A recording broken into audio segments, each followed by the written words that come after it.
Sabi sa inyo mga bossing, kapag ka meron ng mga patong ang ulo niyan, liliit na po lalo eh.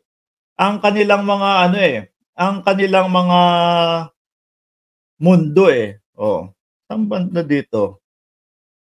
Kibuloy is co-accused, arrested in Davao. Nako, ito na nga po. Oh. Saglit lang, i-play na natin dito mga kababayan para mabilis. Breaking news nga ito. 1 oras pa lang ho ang makalipas eh, mga bossing eh. Sunod si Kibuloy! Hanapin ko po mga kababayan. Isingit na natin ito para hindi na natin isisingit mamayang gabi. UNTV. Galing nyo mas mabilis pa kayo sa amin maghanap ng ano eh. Oh. Saan ba yung UNTV dyan? Leader? Abuser. Kukunin ko to. Punta tayo sa UNTV, mga boss. Saglit lang. Eto. Under arrest nga.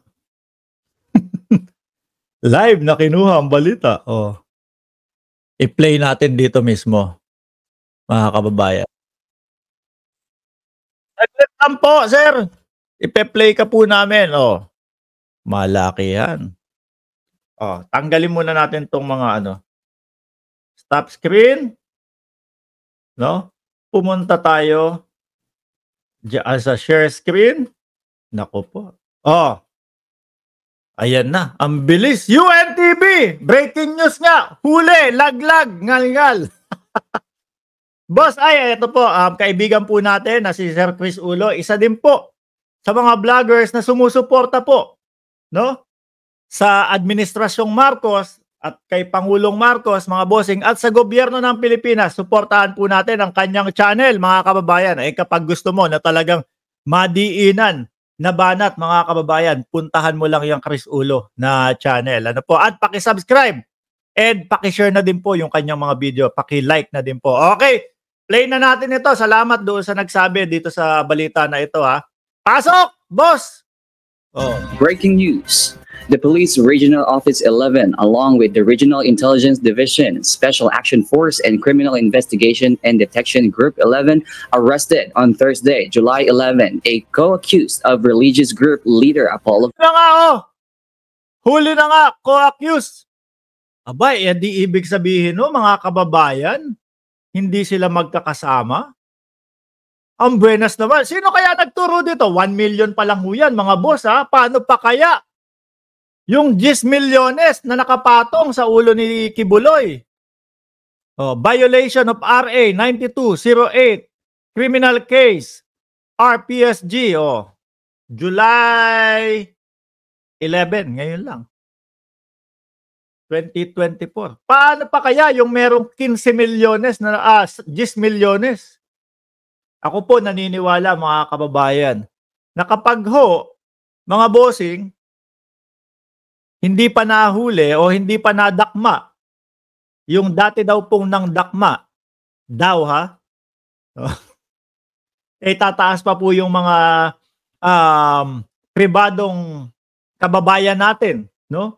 Baka dagdagan pa po yung 10 milyones na yun. Mahuli lang po o makuha lang itong si Kibuloy. 1 million pa lang yan May 14 million na lang na natitira. Nako po. Kung ako nasa Pilipinas ako, makikihanap na ako dyan. Sa tingin nyo, sino dito? Nguso dito? Nagturo dito, mga kababayan? Baka sila lang din no? Baka sila lang din So, ito lang ang nahuli. So, ibig sabihin, hindi sila sama-sama? Ganon? O baka ipinain lang ito? O sige, pinain lang para kunyari, ma-focus na lang sa kanila at yung iba hindi pa. Pero hindi ganyan na mangyayari dyan. Lalo't lalo po, maibigay o naiabot na yung 1 milyon. Mas gaganahan po yung mamamayang Pilipino na humagilap dito sa mga pugante na ito, mga kababayan. Ang sabi nga ng ating presidente, lumutang ka, Kibuloy, at ipaliwanag ang iyong sarili. Banat. Kibuloy. According to reports, the suspect was apprehended in Emily Homes subdivision, Davao City around 2 o'clock in the afternoon. Nasa Emily Home, Davao City daw po, mga kababayan. Ano to, pinabayaan ni Kibuloy? Dapat po kung ako, kunyari ako si Kibuloy, nadawit na to, nadamay na itong mga ito dahil doon sa mga inaakusa sa akin. Milyonaryo, bilyonaryo, ang dami ko naman, may kingdom pa nga ako. Gagawin ko dyan, lahat dyan, kasama ko na. Ako na ang bahala sa inyo. Hindi tayo magkakanya-kanya. So dahil nga, nadawit kayo, nadamay kayo, sa di umanong mga kagagawan ko, kukup-kupin ko kayo. Pag tayo na-aresto, sama-sama. Ako bahala sa inyo. Ito, pinabayaan pa ni Kibuloy? Grabe ka, ha? Pastor. Hindi mo pa kinupkup ito para naman talagang ogat-ogat kayo. Pero good news ho ito, mga kababayan. Alam niyo ho kung bakit? Paano? Siguro pwedeng maging witness ito. Mga bossing. No, sabi nga po, yung mga state witness o yung mga magiging witness, pero sila yung pinaka-least ang kasalanan, pwedeng gawing state witness. At pwede din po, mga bossing, na alam nito kung nasaan ang leader ng Kojik na si Apollo Kibuloy. Baka sabihin natin, sige, sa iyo yung 1 milyon pa. Sa iyo mapupunta yung 10 milyones sa pamilya mo na may iwan. Tas witness ka pa. Pwede hong ganun. Ituro mo sa amin kung nasaan si Kibuloy. Kumbaga, palit ulo. Mga kababayan, alam niyo po yung tinatawag na palit ulo? Labas po siya, witness siya, magiging witness siya, tapos kapalit yung pinakamalaki. Lusot ka, madam. Kung sakaling operan ka nun, alokin ka nun, witness ka. Tapos, iyo pa mapupunta yung 10 milyones. Ituro mo si Kibuloy. Ganyan. Pwede ho, mga kababayan.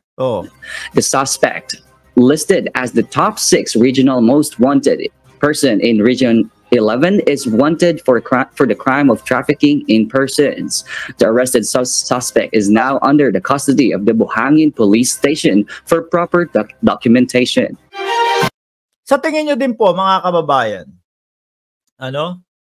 yung pagpapalit nung 19 na mga hepe, nakatulong po, mga bossing, para madakma itong isa na to? Tingin ko, oo.